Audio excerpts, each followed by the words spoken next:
యువ పోలీసు అధికారులకు మార్గదర్శకంగా ఉండేందుకు సర్వీసులో ఉన్న ప్రతి సీనియర్ పోలీసు అధికారి తమ విశేషానుభవాలతో కూడిన రచనలు రచించాల్సిన అవసరం ఉందని డీజీపీ మహేందర్ రెడ్డి చెప్పారు. ఏఎస్పీఎఫ్ డీజీ ఉమేష్ ష్రాఫ్ రచించిన economic offences handbook for investigation పుస్తకాన్ని రాష్ట్ర డీజీపీ మహేందర్ రెడ్డి నేడు ఆవిష్కరించారు.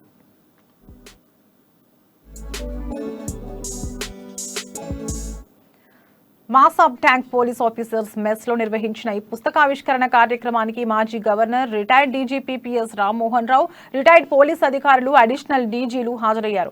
పెరుగుతున్న సాంకేతిక అభివృద్ధికి అనుగుణంగా నేరాల స్వభావాలలో మార్పులు కూడా వస్తున్నాయని డీజీపీ అన్నారు.